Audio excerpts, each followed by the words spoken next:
Kami sungguh merasa kekuatan dan ajaran serta pengertian dari tulisan-tulisan Rasul Paulus.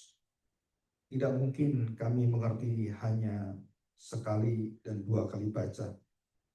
Tetapi kami tahu bahwa itu adalah tulisan, buah daripada kehidupan yang sangat matang, berjalan bersama dengan Engkau, dan tulisan-tulisan ini adalah menjadi firman yang hidup.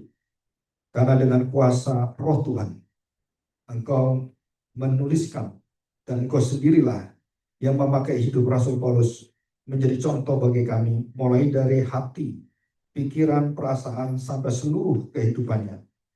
Kami bersyukur jika Engkau sendiri yang juga akan menjadi seluruh pengantara bagi keselamatan kami, dan memberikan kami kekuatan yang hidup dan berjalan seperti Rasul Paulus. Dan inilah hak yang istimewa bagi kami. Tuhan, berikan kami hati yang sungguh-sungguh melekat pada Tuhan, dan melihat kesetiaan Tuhan adalah kekuatan dan andalan kami. Berkatilah kami hari ini, dan kami mohon biarlah Roh Tuhan, Roh yang memberikan kami pengertian dan hati yang lengkap, terus menyertai kami dan memberikan kami satu hati yang sukacita untuk menerima firman ini. Di dalam nama Tuhan Yesus kami serahkan doa kami ini. Amin. Ya, hari ini kita akan bahas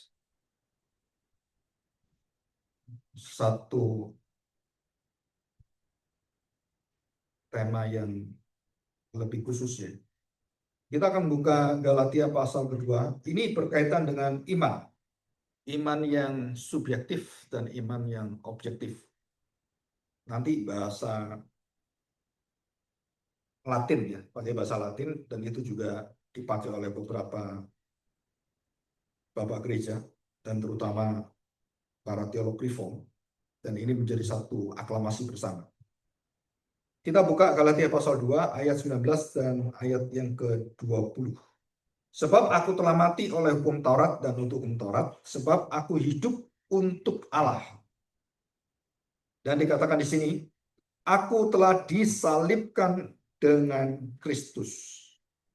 Saudara, ada dua penyaliban. Penyaliban bentuk yang objektif dan penyaliban bentuk subjektif. Penyaliban objektif itu adalah Yesus mati disalibkan dan tidak digantikan oleh siapapun. Nah, penyaliban yang subjektif itu adalah dari penyaliban objektif itu kita dimampukan untuk menyalibkan diri kita. Jadi ada dua. Yang selama ini kita pikir, oh ya, Yesus disalibkan. Saudara, memikul salib, dan kita juga dikatakan di sini, aku telah disalibkan dengan Kristus. Aku mati bersama dengan Kristus, aku disalibkan bersama dengan Kristus. Itu perkataan bahasa Yunani dan bahasa Latinnya itu pakai kata sin. Jadi sin itu sintetis. Jadi tesis yang bersama-sama yang juga menjadi satu kesatuan namanya sintetis. Bukan antitesis ya. Jadi sin itu kebersamaan yang menyatu dan tidak terlepas karena yang satu menjadi penyebabnya, yang satu adalah akibatnya. Itu namanya objektif menjadi subjektif. Nah, iman ini diselidiki oleh Bapak Gereja dan khususnya oleh beberapa teolog yang sangat kuat gitu ya. Dan disimpulkan dengan satu kalimat perkataan yang ke-7 ya. Coba kita lihat PowerPoint ke-7. Turun lagi. Yang ada cat yang warna hijau. Nah, ini. Saudara, ini saya rangkum saja supaya pemikirannya nanti kita bisa dapatkan jelas. Jadi kita lihat ya, fide atau fides ya, fide kuai. Nah, perkataan kuai ini dengan kuah itu yang membedakan. Cuman satu huruf yang membedakan. Surah bahasa Latin itu adalah bahasa yang diakui sebagai bahasa yang terindah, terteliti, yang terakurasi, dan bahasa Latin dipakai sebagai bahasa kedokteran. Istilah-istilah kedokteran semua itu dari bahasa Latin. bahasa yang mewakili banyak cara-cara manusia berpikir, mengukur, itu bahasa Latin. Saudara kalau lihat bahasa-bahasa obat-obatan itu semua dari bahasa Latin. Jadi mengapa dokter yang seperti yang sudah spesialis itu harus menguasai bahasa Latin? Dan juga kalau sudah masuk ke teologi yang kelas master dan doktoral, itu sudah harus bisa bahasa Latin. Kalau nggak bisa ya belajar sendiri. Jadi saya dikasih buku belajar sendiri bahasa Latin. Ya. Dan puji Tuhan itu yang ahli bahasa Latin itu bukan gereja Presbyterian Reform, bukan. Sudah tahu gereja apa yang ahli bahasa Latin? Yang liturginya bahasa Latin? Gereja Katolik. Jadi waktu saya ke Jogja, saya belajar ke pengajar Katolik. Seorang Romo masih muda. Dan saya dikasih buku. Ini bukunya, dan saya tanya. Itu di Canisius, di Jogja. Saudara, kenapa mau belajar? Ya karena mau tidak mau harus belajar. Karena itu kedalamannya nanti kalau kita belajar baru tahu. Ya, oke, kita lihat ini. Ini dari segi objektif itu yang iman, yang kuai itu objektif, yang kua itu subjektif. Ya, jadi fides quae creditur. Jadi kalau di bank kreditur itu orang yang dipercaya dan orang yang dikasih duit. Kan kita kredit kan. Kalau kalau di bahasa sehari-hari jelek, kamu kredit ya gitu. Kan jelek kan. Tapi di dalam bahasa teologi itu bagus. Orang utang itu orang dipercaya. Kalau enggak kan enggak diutangi. Jadi kalau saudara senang utang berarti saudara dipercaya. Maka sukalah utang. Ya kan? Fides qua creditur. Nah, saudara dari sini kita lihat ini fokusnya kemana? Fokus iman, isi iman, dan apa dalamnya iman, saudara itu adalah Kristus. Pekerjaan Kristus, karya Kristus. Dan itu berpusat kepada objeknya itu adalah Christ. Dan tidak pernah diganti oleh apapun. Jadi kalau dikatakan keselamatan itu adalah karya Kristus, itu namanya fide quae. Dan bukan kuat. Bukan karena tindakan subjektif kita.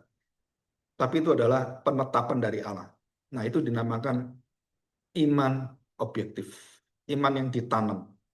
Iman yang diletakkan Tuhan. Dan iman ini tidak berubah. Sekali ditetapkan, dia tidak digantikan, dan istilahnya itu tidak angin-anginan. Jadi Tuhan itu kalau bekerja, itu bukan Tuhan yang tidak sempurna, terus Tuhan aras-arasan, Tuhan kemudian banyak kelemahannya, dia bisa lupa, terus bisa mengalami ya kelemahan-kelemahan dalam pemikiran, enggak. Semua yang dikatakan Tuhan itu dari A sampai Z itu ditetapkan dan terjadi sesuai dengan kehendaknya, dengan waktunya, dengan caranya semua. Dan kita nggak bisa mencerna ini. Karena itu terjadi ribuan tahun dan berapa turunan-turunan ya kita nggak bisa mikir seperti itu karena kita bukan Tuhan. Jadi fides quae adalah objek iman tentang apa yang kita percaya dan menjadi tulang belulang dari ortodoks kita, akar dari seluruh kepercayaan kita. Nah, saudara, dengan adanya fides quae ini, maka ada fides qua. Iman yang kita miliki berasal dari anugerah Tuhan, dan kemudian, saudara, iman yang percaya kepada kekuatan firman Allah ini akhirnya memberikan kita satu fides yang akan mengakibatkan hidup kita menjadi saksi Tuhan. Namanya fides qua creditur. Nah, kenapa ini dibuka oleh kaum Puritan? Saudara, karena banyak orang yang fide quae tidak pernah menjadi qua. Dan itu diperlihatkan dengan sejarah yang berjalan dan mereka melihat kelemahan-kelemahan itu dan terjadi pada gereja Anglikan, gereja Mennonite, dan gereja-gereja yang banyak yang pada saat itu berkembang luar biasa karena reformasi. Saudara, kaum Puritan itu merasakan ini gereja kok akhirnya masih bertradisi dengan Roma Katolik, masih memakai hal ini, hal itu. Wah, nggak bisa ini nanti semakin hari kita balik lagi kepada zaman kegelapan. Maka mereka ingin menjadi pemurni dari seluruh gerakan reformasi itu atau teologi reform itu. Saudara, kenapa ini terjadi? Karena ada kelemahan-kelemahan yang berkonteks pada zaman itu, gereja-gereja yang betul-betul kuat itu lama-lama berkompromi dengan kerajaan. Jadi ya udah, ini dibuka nggak apa-apa lah, upacara ini nggak apa-apa, yang ini nggak apa-apa. Dan di sini dilihat oleh kaum Puritan, ini nggak bisa seperti ini. Mulai keluarlah orang-orang yang berani dan menyatakan diri bagaimanakah gereja itu harus bersikap, bukan gereja yang menentukan bagaimanakah hidup seseorang, tapi firman Tuhan yang menentukan boleh dan tidak boleh. Nah, bagaimana boleh dan tidak boleh? Saudara, ada beberapa tokoh-tokoh Puritan yang mungkin sebelumnya juga ya, yang dibakar habis seluruh hidupnya, dibakar hidup-hidup. Jadi ada seorang yang dari Prancis, namanya Lombard itu ya.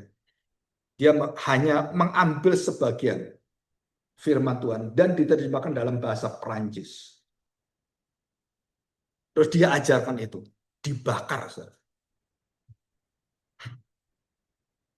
John Wycliffe juga sama, John Huss juga sama. Diterjemahkan dan diambil kemudian dijadikan bahasa Inggris, karena itu karena orang Inggris kan. Ya ini kan bahasanya harus dari bahasa Yunani itu ya supaya kita ngerti di Inggris kan. Maka wewenang untuk menerjemahkan itu ada di dalam satu kuasa namanya kepausan. Selain paus tidak dibolehkan. Jadi yang boleh menjelaskan Alkitab yang paling boleh adalah paus. Selain paus nggak boleh. Jadi hampir 1000 tahun gereja itu mati dan tidak ada perkembangan apapun. Dinamakan zaman kegelapan gereja. Dari abad 9 keluar langsung dipenggal. Abad 10, abad 12 John Wycliffe, terus kemudian John Huss, terus keluar yang tadi dari Perancis Lombard itu ya. Semua dibakar semua. Hanya menerjemahkan.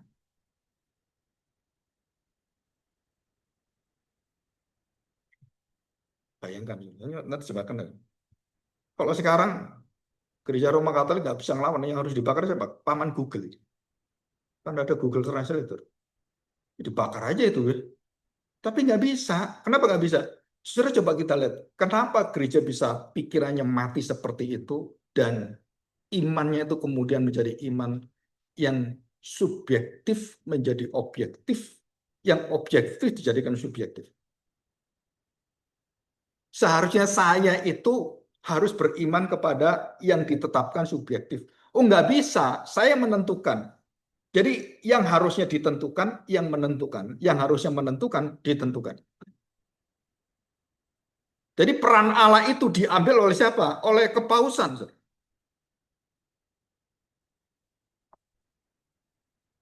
Dan di situ terjadi pembunuhan, penganiayaan, dan terus berjalan. Dan sangat mengerikan. Ribuan orang-orang yang setia pada firman Tuhan itu mati. Ada yang digantung, dibakar, dibunuh, dan lain-lain. Dan ini sejarah ini nggak pernah diungkat-angkit oleh gereja. Karena ada satu pertemuan pada abad 19 itu, gereja Roma Katolik meminta maaf kepada gereja Protestan karena kejadian yang ratusan tahun yang lalu. Itu ada sejarahnya. Jadi berdamai. Akhirnya nggak diungkit-ungkit lagi. Padahal sejarah itu harusnya dipelajari lagi. Kenapa bisa terjadi seperti itu? Ini penerjemahan. Nah, nanti terjadi lagi dalam hal apa? Dalam hal musik. Saudara tahu piano ini? Masuk ke gereja, itu Perang berat loh, saudara. Yang organ ngong, yang sekarang dipakai oleh gereja-gereja yang kuno, yang apa, memegang itu masuk gereja, wow, saudara, itu saling membunuh. Saudara. Nah, kita mengatakan sekarang, oh ini organ, terus kemudian masuk alat musik suling ke gereja. Saudara boleh nggak? Perang dulu kita kan. Setelah itu baru nanti 500 tahun baru diakui, oh boleh. Saudara coba kita pikirkan ya, sejarah gereja itu berulang seperti ini, terjadi seperti ini. Kenapa? Karena mereka memegang itu bukan hal yang objektifnya itu apa yang dipertahankan, dan kemudian apa yang menjadi tradisi itu yang dijagai, dan kemudian menjadi objeknya, menjadi akar iman kita. Saudara itu nggak bisa. Kenapa nggak bisa? Karena kebenaran itu bukan tradisi, bukan alat musik, bukan itu. Yang kebenaran adalah Kristus. Dan kita harus bisa memisahkan ini. Kuai dan kuat. Jadi subjek itu yang bertindak berdasarkan apa? Berdasarkan apa yang ditanam, baru kamu bisa melakukan, kamu bisa mengerjakan. Saudara kalau lihat struktur surat daripada Rasul Paulus, mau Galatia, mau Efesus, mau Roma, sama strukturnya. Dia pertama kali menghadirkan iman fide quae. Aku dipilih oleh kehendak Tuhan, itu quae. Karena Injil, karena Kristus, aku menjadi hamba Kristus. Itu quae. Aku harus berubah dan tidak seperti dunia. Aku harus berubah seperti yang dikehendaki oleh Tuhan. Nah, itu namanya kuat. Kenapa? Karena di sini subjeknya itu Allah dan menjadi objek kita. Dan objek ini kemudian menjadi satu pilar kekuatan dasar hidup kita supaya kita melakukan, subjeknya itu melakukan. Nah, setelah ini problem yang paling berat itu adalah waktu Paulus menulis struktur semuanya yang ada, berarti dia sudah memiliki dari mana struktur pikiran Paulus ini. Kok bisa seperti itu? Pasti dari Roh Kudus. Roh Kudus dari mana bisa punya struktur seperti ini? Ya pasti dari Kristus. Kan seperti itu. Nah, Kristus dari mana? Ya, dari Bapaknya. Bapaknya dari mana? Ya nggak dari mana-mana. Karena sumbernya dia. Jadi pola berpikir dalam Alkitab yang kita pelajari itu pola ilahi. Jalur cara berpikirnya itu pola ilahi. Karena kita percayakan Alkitab itu kan firman Allah. Allah bertindak kemudian seperti Salomo. Terus ditulis dalam Alkitab menjadi firman Tuhan. Nah, kalau firman Tuhan itu kan menjadi prinsip bagi kita. Bagaimana caranya untuk tahu ibu ini bertengkar terus royokan bayi? Ini anakku, bukan, ini anakku, bukan anakmu. Tarik-tarikan gitu kan. Terus Salomo mengatakan, udahlah, kepingin tahu siapa ibunya yang sejati. Ambil pedang. Untuk apa? Potong jadi dua. Nah, saudara, apakah dalam setiap perkara kehidupan kita boleh melakukan etika seperti ini, moralitas seperti ini? Saudara, tindakannya itu subjektif, tapi prinsip yang dipakai oleh Salomo itu objektif. Jadi tindakannya itu bisa diganti yang lain dengan cara yang lain. Tetapi prinsip dia untuk membuktikan keadilan, siapa yang mamanya sejati, saudara. Terus dia memberikan bukti apa prinsipnya? Kematian menunjukkan siapakah sejati yang mengasihi yang mati. Mama yang sesungguhnya kehilangan anak, dia lebih baik dia nggak memiliki anak asal anak saya hidup daripada dia mati. Yang sini ya udah nggak apa-apa mati aja. Kenapa? Ya karena bukan anak saya kan. Nah, saudara, bagaimana saya bisa mengerti ketetapan-ketetapan yang Tuhan berikan itu kemudian kita jalankan, saudara. Itu ada prinsipnya. Nah, prinsip-prinsip yang kita jalani aletheia ini, kebenaran yang terwujud ini dalam tindakan kita, bukan di kayu suni ya. Di kayu suni itu milik Allah. Tapi yang aletheia, yang menjadi rema, saudara, itu berasal dari objektif. Iman yang objektif. Dan banyak di dalam Alkitab dan juga Rasul Paulus punya masalah-masalah dan pelayanan sama persis. Saudara pelajari baik-baik. Itu ada perbedaan yang mendasar antara apa yang dia lanjutkan dan apa yang dia terima sebagai prinsip. Semua itu memang boleh, tapi belum tentu semua itu dibutuhkan dan itu kebenaran. Kenapa Titus disunat? Kenapa kok ini nggak boleh disunat? Saudara, kenapa Paulus di sini mengatakan A, di sini kok lain B gitu. Saudara, itu bukan perkara fide quae, tapi fide qua. Dan kita belajar ini.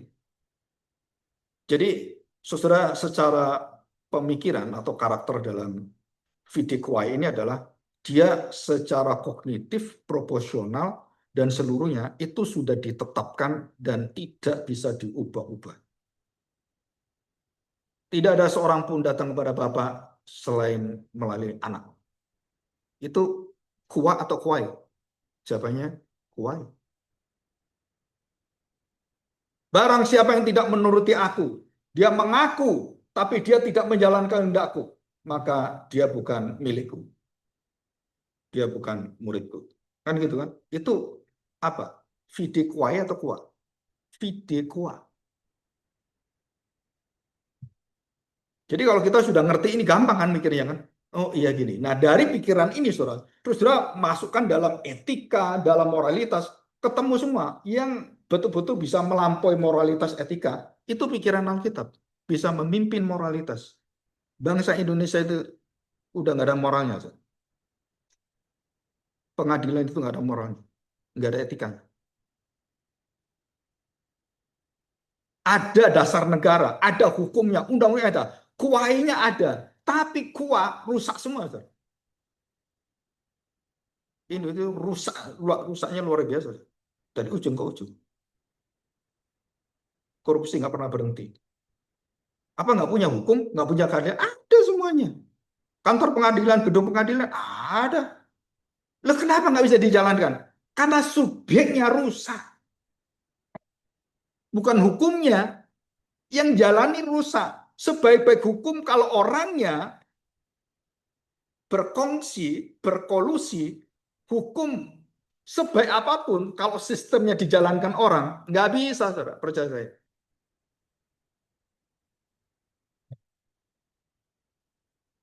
Kenapa? Karena total depravity. Semua bisa diakalin semua.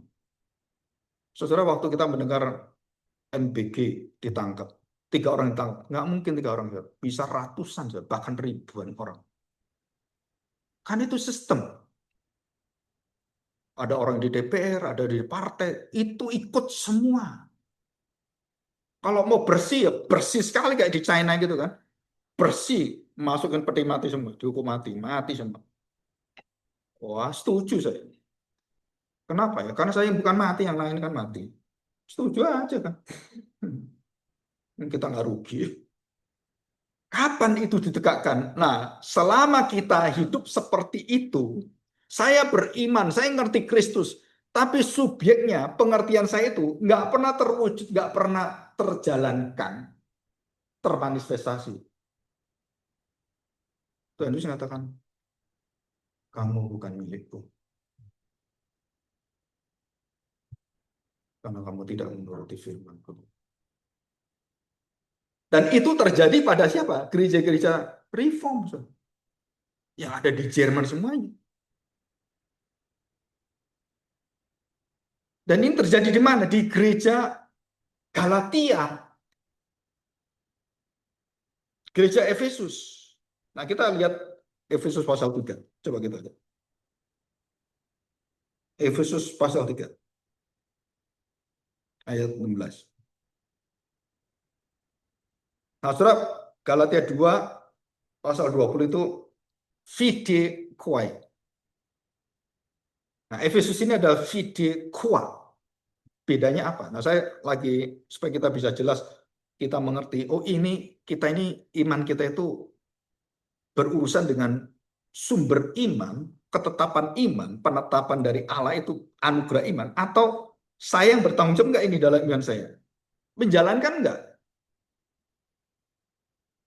Efesus pasal 3 ayat 16. Aku berdoa supaya ia menurut kekayaan kemuliaannya, nyanya besar ya, menguatkan dan meneguhkan kamu oleh rohnya di dalam batinmu.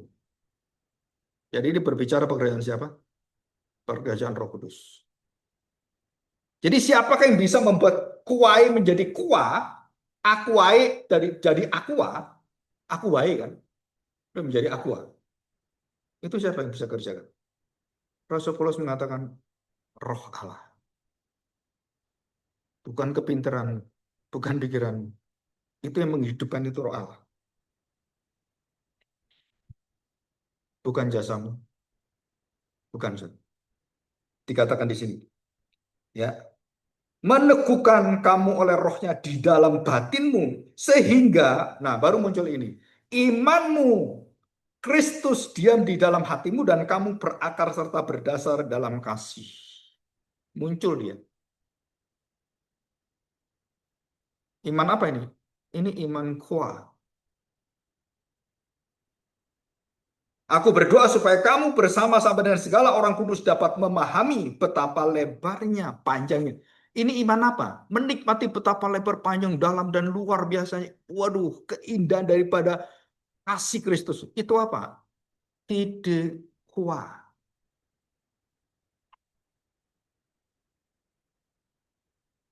Orang bisa menikmati firman di pikiran, tapi nggak pernah bisa menikmati firman di dalam jalan hidupnya. Saudara, itu adalah orang yang mati di dalam lumbung. Makanannya banyak, tapi mati di lumbung. Seseorang yang punya pikiran yang luar biasa, seseorang Karl Marx itu adalah calon pendeta. Sigmund Freud itu seorang rohaniawan yang menjadi bapak psikologi modern. Ini orang-orang dulu itu rohani sekali, Zara. Sangat rohani sekali. Bahkan mau jadi pendeta, sudah sekolah pendeta, sudah sekolah teologi.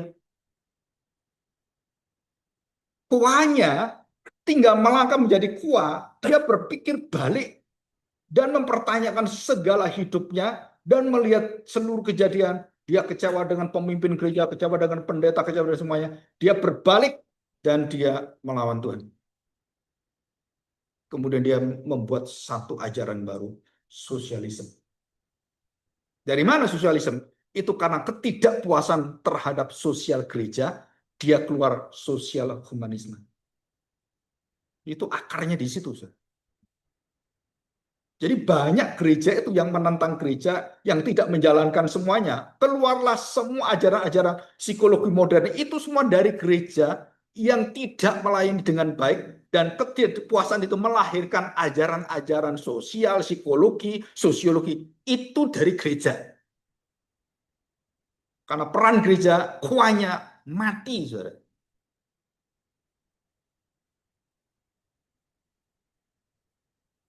Dan sampai hari ini juga sama.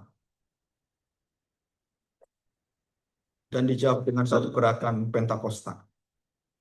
Gerakan yang kecil di Los Angeles, di Azusa Street. Tiba-tiba ada tanda petik, datangnya Roh Kudus katanya. Dan membuat mereka berbahasa roh. Itu sejarah. Dan dari sana, itu langsung gelombang Pentakosta itu apa itu ini istilahnya tuh membabat semuanya dan sampai hari ini saya pernah ke tempat itu 2 kali melihat langsung tempatnya, nggak gede, sorry, lebih gede ini paling cuman nggak sampai berapa ya? 7 meteran. Dan itu ditulis menjadi sejarah. Terus saya tanya, saudara, kenapa gereja Pentakosta lahir? Karena gereja iman kuahnya mampet. Mampet.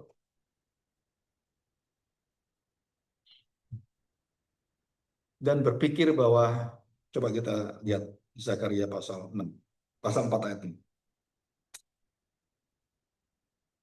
Saya mungkin akan buat channelnya nih ya. Zakaria pasal 4 ayat 6. Beberapa waktu lalu saya lagi di sekolah teologi ya, ada pertemuan dan saya bawa tentang ini, diminta gitu ya. Maka berbicaralah ia, katanya, inilah firman Tuhan kepada Zerubabel, bunyinya, bukan dengan keperkasaan dan bukan dengan kekuatan. Ya, melainkan itu sama dengan namun tetapi ya. Melainkan dengan kuasa Roh Kudus. Ada kuasanya nggak? Di situ ada kuasanya nggak? Nah, kenapa gereja menambahkan kuasa? Kita ini senang nambah-nambah Alkitab. Bukan kuasa Roh Kudus, bukan. Melainkan jelas dikatakan dengan rohku. Kayaknya rohani ya, kuasa rohku. Wah, kayaknya lebih rohani, lebih kelihatan kuasanya. Enggak, rohku. Kenapa? Daulat, sovereignty. Aku adalah aku. Penentunya bukan kuasa ini, bukan. Tapi aku. Dan tafsiran yang ditambahkan cuma kuasa, itu langsung membabat semua, mempengaruhi, menghamiri seluruh gereja karismatik Pentakosta dan langsung berpikir kuasa. Padahal ayat ini tidak bicara kuasa. Bicara roh Tuhan. Tafsiran yang cuma salah sedikit merusak seluruh gereja. Bertahun-tahun, sampai kapan mereka sadar? Saya nggak tahu. Sama dengan reformasi kan, 1000 tahun baru sadar. Nah, kaum Puritan itu, teolog-teolog yang Continental Covenant itu, saudara itu sangat teliti dengan hal seperti ini. Dan waktu mereka berteriak, gerejanya marah-marah. Kamu itu ngajar apa? Udah biasa kayak gini, udah denger gini, gak bener kamu. Semua orang gini kok kamu aneh sendiri. Kamu itu dari mana itu rohmu? Jadi kita dianggap esentrik, bukan konsentrik. Konsentrasi itu kan konsentrik. Kita dianggap eksentrik. Tahu eksentrik kan? Orang rata gini-gini. Rata edan. Dan waktu kita bicara yang benar, kita dianggap yang nggak benar. Yang mereka nggak benar, yang buahnya itu dianggap benar. Saya berpuluh-puluh kali tahu kalimat-kalimat Alkitab dan mendengar tafsiran salah, ketemu orang yang terus diberitahu. Nggak ada yang mau dengar. Kenapa? Karena mereka udah tertawan pikirannya tuh dengan kebenaran-kebenaran yang udah mengikat mereka, nggak bisa keluar. Maka kaum Puritan itu dikatakan purity karena dia mau memegang Alkitab semurni-murni. Dia tidak mau diikat oleh apapun kecuali firman. Itu bedanya teologi reform dengan Puritan. Saya udah buat 2 channel. Keunikan teologi Puritan. Udah banyak yang tanya ini. Ya. Nah, saudara perhatikan 2 kata ini ya. Keperkasaan dan kekuatan melainkan rohku. Apa itu keperkasaan, kekuatan? Keperkasaan ini, saudara ini bercerita tentang Zerubabel yang akan bangun tembok Yerusalem itu yang nggak mungkin dibangun, mustahil dibangun. Kenapa? Karena tenaganya mana, barangnya mana, alatnya mana, kekuatannya mana. Nggak ada sama sekali, saudara.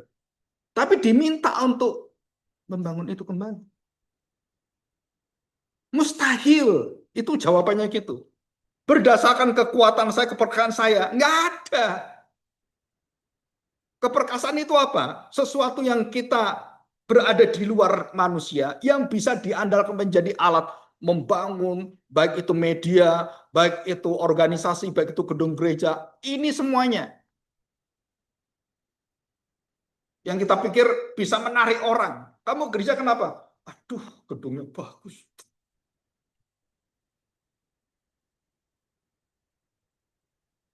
Terus ditanya lagi, kamu ke gereja kemana? Pak, saya ke gereja itu dapat makan, Pak. Jadi datang gereja untuk apa? Untuk cari makan.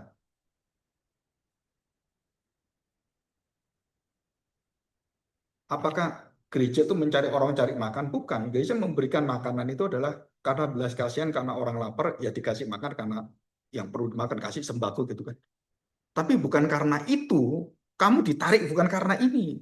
Ini adalah bagian daripada kuah kami, ekspresi iman kami.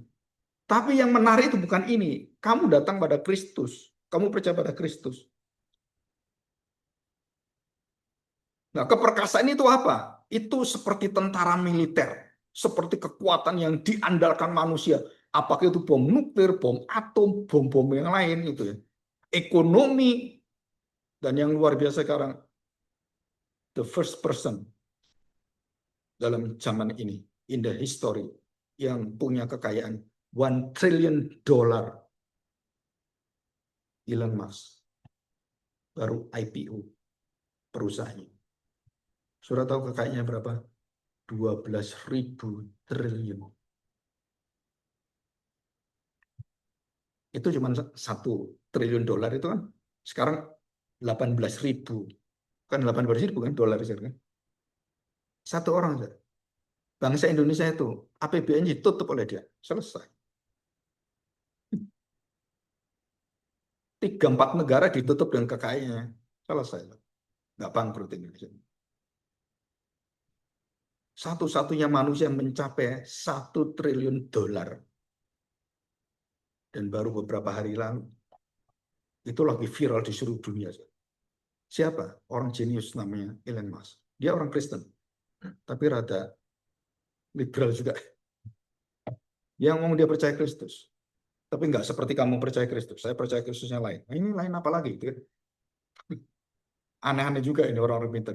Nah, waktu dia mendapatkan itu, sebenarnya saya tanya, untuk apa sebenarnya?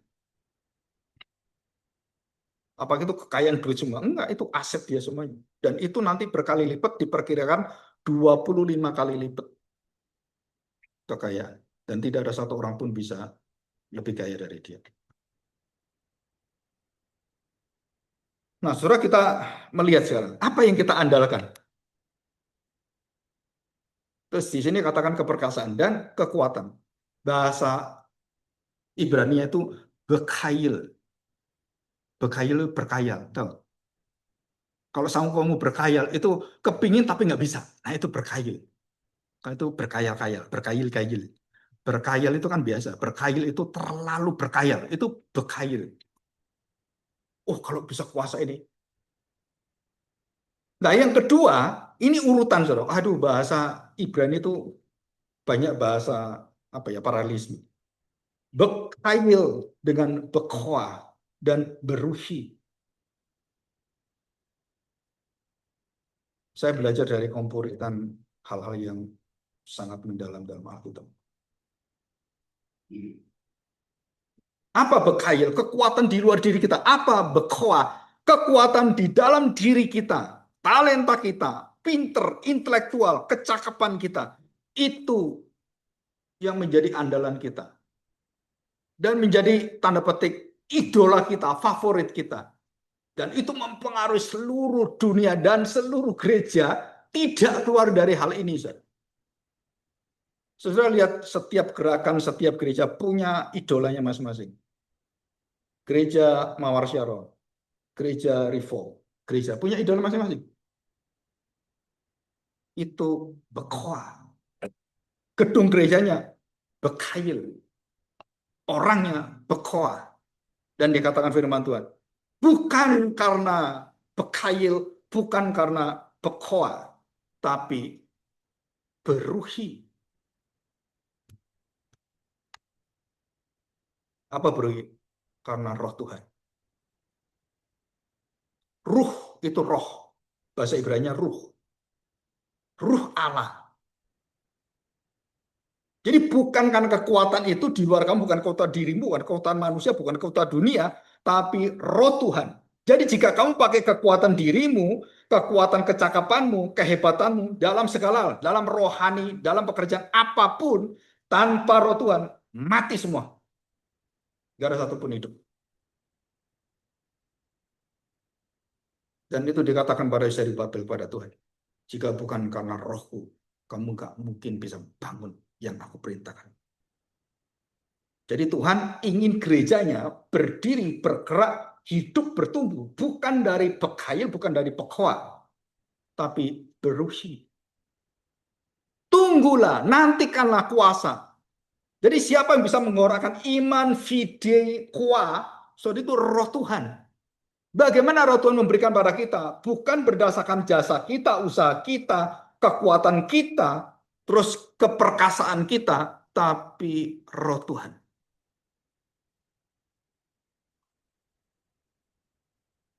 Orang bertanya pada saya, Pak, ya kita diskusi ketik. Ya, silakan. Dia jangan ngomong banyak. Terus saya beritahu, coba kamu berikan saya bukti yang terkuat dari Tuhan Yesus yang membuat rencana dengan murid-muridnya duduk dan kemudian kita mau KKR ini. Kita kapan KKR? Kita di mana KKR? Kita undang berapa KKR? Ada nggak di Alkitab? Saya tanya. Kaum Puritan ini menelanjangi kita. Kalau tidak ada dalam Alkitab, kenapa kamu cara-cara dunia ini? Kalau tidak disarankan dalam Alkitab, kenapa kamu memakai cara-cara dunia? Pakai marketing, pakai semua. Bekail, bekwa, nggak akan ada hasilnya.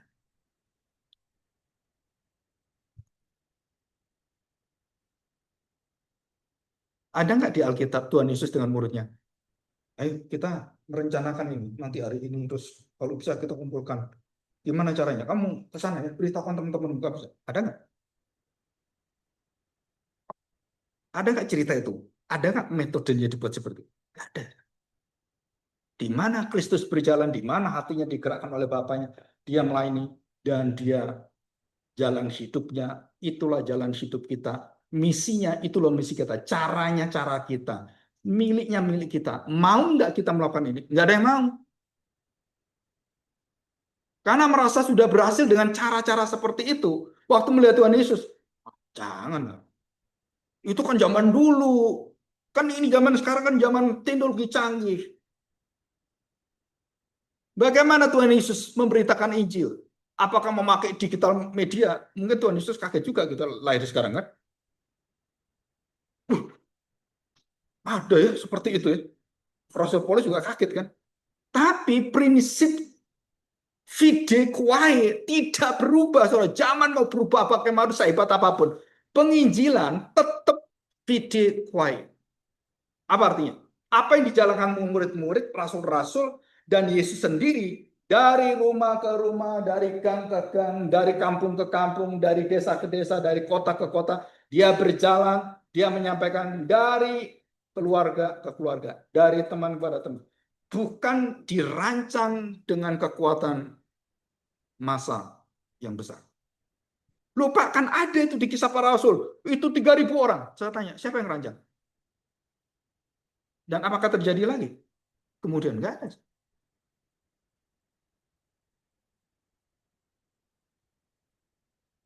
Ya, semoga banyak orang bisa dengar sekarang ini.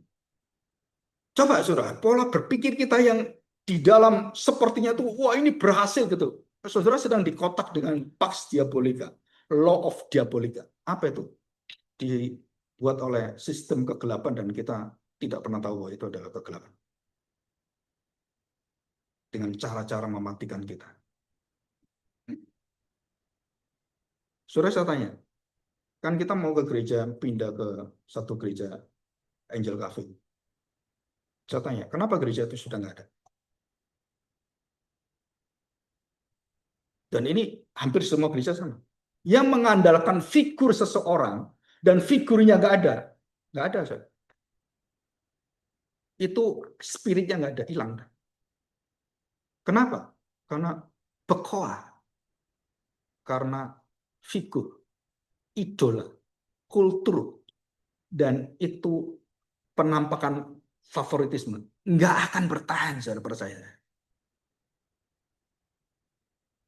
Kalau bukan Kristus yang kita pandang, bukan Kristus yang kita betul-betul sukai, saudara, berubah kepada siapapun, saudara pasti masuk dalam jurang kekecewaan. Tapi kalau kamu bertemu Kristus, nggak ada siapapun yang mengecewakan kamu.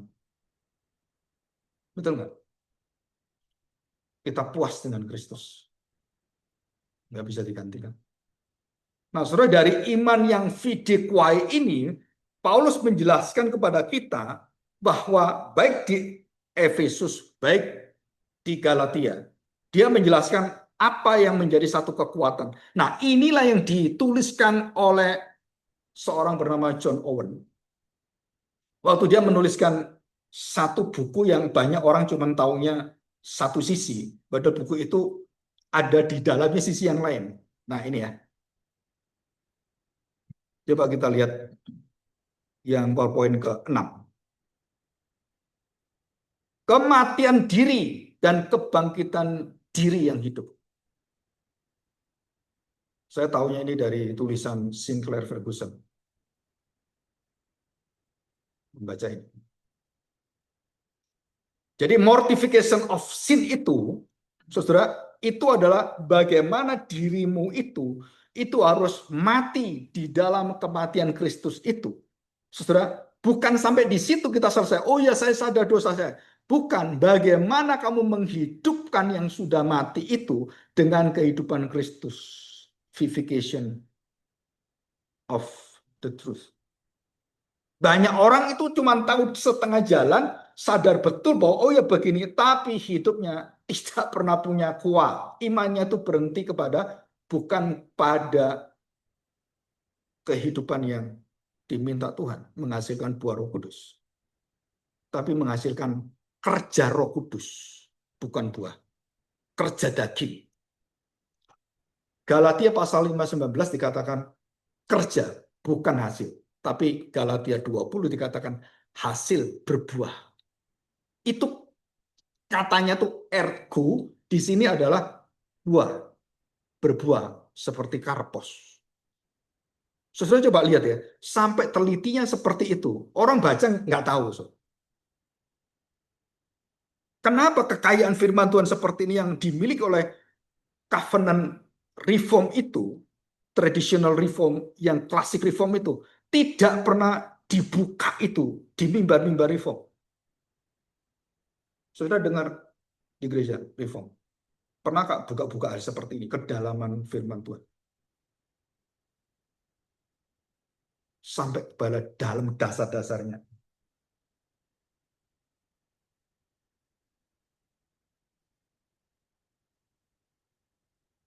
Saya sendiri bukan merasa lebih tahu, bukan. Saya lebih bersyukur. Kenapa? Karena memiliki spirit Puritan reform itu. Saudara, itu keindahan sebenarnya. Tapi tantangannya besar sekali, saudara. Itu seperti menghadapi arus yang nggak mungkin kita lakukan seperti Zerubabel gitu. Bagaimana saya membangun umat yang sungguh-sungguh mau dimurnikan Tuhan? Nah, arusnya seperti ini. Nggak mungkin. Tapi dikatakan dengan rohku, kata Tuhan. Nah, itu kekuatan kita, saudara. Dengan rohku. Jangan melihat yang lain. Lihat kepada roh Tuhan. Nah, saudara, di sini kita melihat ya, jadi ada satu kematian di dalam kedirian kita. Nah, ini menjadi istilah baru. Diri kita itu kedirian kita. Dirinya diri. Diri yang dulu gelap, yang dalam dosa, sekarang dalam diri yang gelap, yang dosa sudah mati. Maka diri yang sudah dimatikan oleh kematian Kristus. Terus bagaimana ini? Nah, itu harus dibangkitkan, dihidupkan. Namanya vivification. Dan arah kita baru, saudara. Rasa kita baru, makanan kita baru, pikiran kita juga arahnya baru, tujuan hidup kita baru. Bukan yang lama. Jika masih yang lama, nah itu bukan vivification. Itu penyesalan. Bukan pertobatan. Bukan metanoia. Tapi itu sementara penyesalan. Yudas sama. Nah, sekarang kita lebih dalam. Kita belajar Yakobus pasal 2.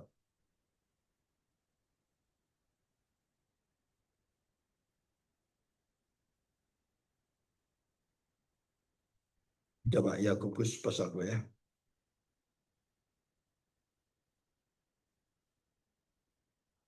Ini membahas tentang iman dan perbuatan. Ya, demikian ayat 17 ya. Demikian juga halnya dengan iman. Jika iman itu tidak disertai perbuatan, kuai tanpa kuah, ini perbuatan itu kuah, bentuk dari iman objektif tadi menjadi subjektif. Ya, tidak disertai perbuatan, maka iman itu pada hakikatnya adalah mati. Teologia sebaik apapun, tapi tidak menjadi kuah, menjadi subjektif, dan di dalam bentuk perbuatan, saudara, imanmu mati.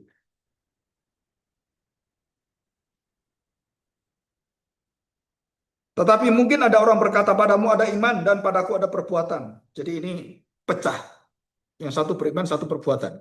Gereja yang beriman dengan pikiran-pikirannya, desa yang dengan perbuatan. Jadi ada dua macam gitu kan. Apa bisa seperti itu? Dikatakan, aku akan menjawab, tunjukkanlah kepadaku iman itu tanpa perbuatan, dan aku akan menunjukkan kepadamu imanku dari perbuatan-perbuatanku. Engkau percaya bahwa hanya ada satu Allah saja. Kamu percaya kan ada satu Allah? Berpengetahuan monoteisme, monogisme, monogenistik gitu kan. Iman itu satu-satunya dalam Kristus. Apakah itu menyelamatkan kita? Tidak, saudara. Kenapa tidak? Ini jawabannya. Engkau percaya bahwa hanya ada satu Allah saja, itu baik. Dan Yakobus mengatakan kalimat yang menggoncang iman orang Kristen. Setan-setan pun.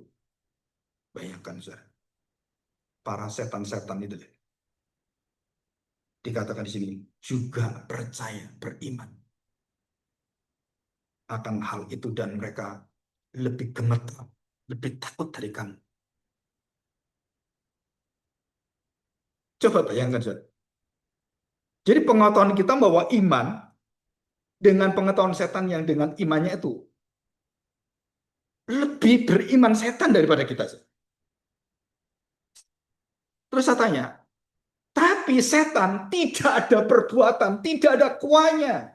Dia tahu kuai. Jadi semua orang yang tahu kuai, jadi setan semua kamu. Manusia Kristen yang punya teologi yang kuat sekali dan kuahnya nggak ada, kamu sama dengan setan. Ini kalimat dari Yakobus. Betul nggak? Nah, setan lebih dari kamu. Saya tanya, setan taat nggak? Enggak. Setan bersaksi tentang Tuhan? Enggak. Dia menghalangi semuanya. Saudara, kata-kata Rasul Paulus dan para rasul ini kadang-kadang kalau kita nggak dalam mengerti kesalehan itu, ini kayaknya ya setan, ya setan. Enggak, saudara. Ini sedang berbicara pada jemaat yang hatinya kayak setan. Ini Yakobus berbicara kepada diaspora ini. Orang-orang Yahudi orang Kristen Yahudi yang keluar, dia tegur dengan perkataan yang begitu keras. Karena dikasih tanda seru. Setan itu lebih beriman dari kamu, tahu nggak? Kalau kamu beriman tanpa menuruti, tanpa mengasihi dengan menuruti firman Tuhan, menjalankan firman dan menghasilkan kekuatan buah Roh Kudus itu, kamu mati. Imanmu mati. Seperti imannya iblis. Imannya mati. Kenapa mati? Karena imannya tidak menghasilkan ketaatan, tidak menurut firman Tuhan, tidak mau melakukan itu. Jadi waktu Yesus dicobai oleh iblis, saudara, saya tanya, kita pikir, oh iblis gak percaya Tuhan. Salah, saudara. Iblis itu percaya Tuhan Yesus, anak Allah. Tapi dia menentang itu. Dia kuainya beres, akuanya nggak beres.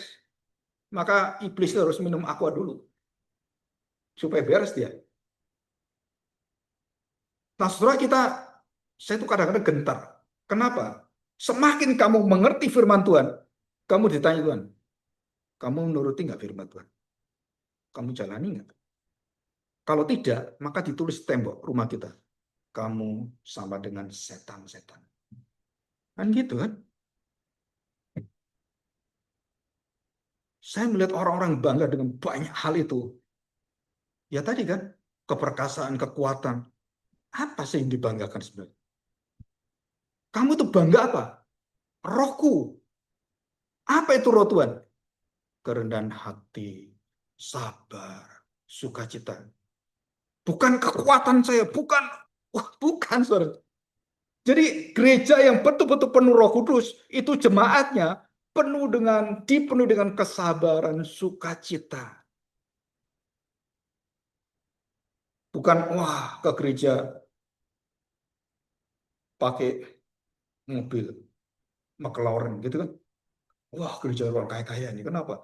Pak ini gereja Pak yang datang tuh mobilnya tuh Lamborghini, BMW.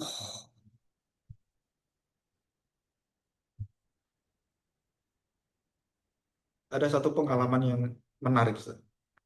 Ya, untuk kita pelajari. David Brainerd dan John Elliot. Mari kita mulai pelajari bersama. Apa topik pertama yang disebutkan? Ya, John Elliot. Umur 29 tahun, 28-29. Dia mati sana. David. Jonathan Edwards dan tokoh-tokoh kompuritan sangat tersentuh dengan cerita David ini. Anaknya masih muda. 29 kan muda. Separuh saya. Dan waktu dia menyerahkan diri pada Tuhan, dia mau menjadi misionaris dan mau masuk ke suku Indian yang daerah Pennsylvania itu kan, dan Arizona, dia mau ke sana pokoknya. Sebenarnya dia tahu bahwa itu adalah suku yang sangat kejam. Orang asing itu pasti disembelih, pasti ditombak. Dan ini menjadi contoh sampai kemudian ada yang namanya Jim Elliot pada tahun 1956. Seorang namanya sama Elliot ini sama. Katanya masih ada keturunan anak cucunya. Itu pun mengabarkan Injil di satu suku Indian yang atau daerah mana gitu ya. Itu mati ditombak dengan 13 tombak. Dan waktu istrinya melihat itu semua, orang Indian itu, nah kapok kamu, jangan masuk daerah kami. Kamu itu penjajah. Wah, seperti itu kan kayak di Papua lah, ke Indonesia gitu kan. Kan sama. Saya perkirakan Papua itu akan merdeka. Nggak lama lagi.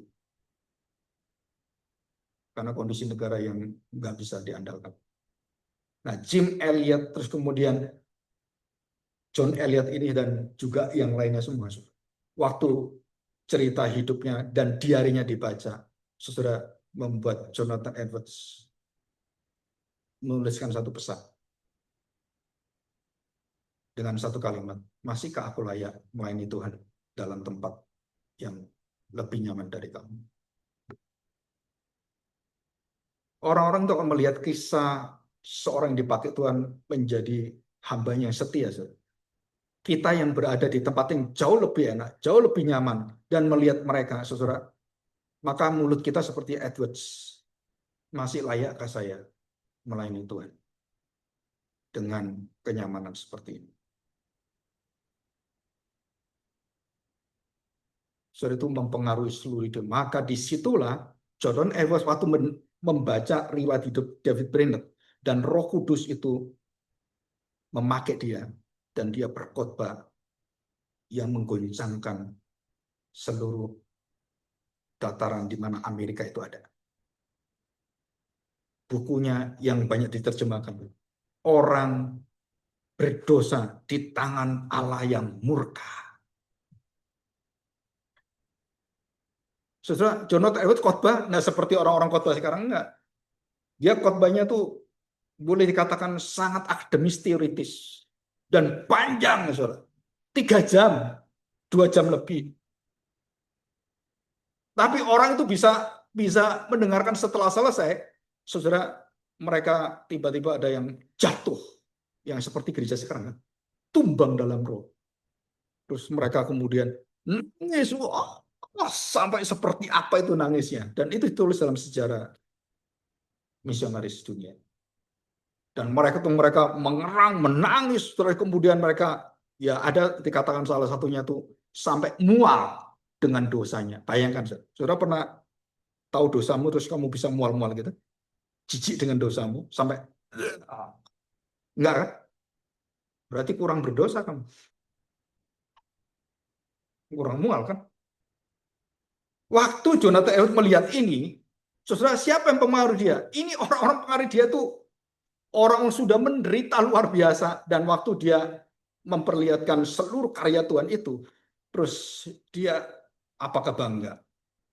Enggak. Dan orang semua caci maki dia. Gereja-gereja semua lihat, wah itu aliran sesat, wah itu aliran nggak benar itu. Terus dia menulis satu buku namanya Religious Affection. Sudah baca di sana. Dia tidak pernah dipengaruhi dengan orang mau muta mau apa. Dia katakan kalau tidak ada iman kuat, mereka mati tetap. Bayangkan. Ini Edward sendiri loh. Dia tuliskan orang-orang seperti ini kalau tidak menuruti firman dan imannya berhenti pada gerakan itu sendiri dan tidak kemana-mana, mereka binasa tetap. Ini Edwards. Tapi kalau pendeta sekarang, jadi kebanggaan, mahkota kemuliaan dia. Edwards enggak. Diruntuhkan semua oleh Tuhan. Dan dia melihat jika mereka tidak hidup memikul salib, hidup bersama dengan Tuhan, enggak mungkin. Semua itu palsu semua. Bayangkan dia menghasilkan kekuatan KKR dengan gerakan itu. Dia mengatakan ini bisa palsu, bukan dari Tuhan. Tapi kalau sekarang, oh ini bukti saya dipakai Tuhan, luar biasa ini. Kan gitu. Bangga kan? Edwards enggak. Dia malah takut dengan hadirat Tuhan. Jadi saudara, semakin kita melihat Koram Deo, mengerti tentang hadirat Tuhan, tidak ada satu yang bisa kita katakan, inilah keperkasaan Tuhan, inilah bekail bekoa, inilah kekuatan Tuhan. Nggak ada, saudara. Dan kita harus mengatakan, hanya karena roh Tuhan. Kapan-kapan kita belajar siapakah Roh Kudus. Ya, mari kita berdoa. Bapa yang baik, kami sungguh bersyukur kami bisa menerima satu hati Tuhan. Dan satu teropong daripada iman yang betul-betul hidup dan iman yang tidak menghidupkan. Bawalah hati kami supaya kami taat dan tunduk kepada firman Tuhan. Sehingga apapun yang kami alami, kami bisa menyaksikan dan memberikannya kepada keluarga kami, kepada sahabat kami, saudara-saudara kami yang terkasih, dan menjadi saksi yang hidup. Sehingga kami tidak memiliki iman yang hanya berhenti pada iman kuai. Iman yang objektif semata, tapi tidak berpengaruh apa-apa dalam kehidupan kami. Kami tidak ingin iman kami mati seperti setan-setan yang tidak menurut kepada firman Tuhan, tidak tunduk pada Tuhan. Dan kami percaya juga Tuhan, bahwa dengan kuasa roh-Mu, roh inilah roh kelembutan, roh penundukan diri, roh penyerahan, dan yang akan memberikan kami kekuatan penghiburan. Kami bersyukur Engkau pakai setiap kami dengan kuasa-Mu yang kudus itu. Di dalam nama Tuhan Yesus kami serahkan doa kami. Amin. Saya serahkan pada itu, Bos.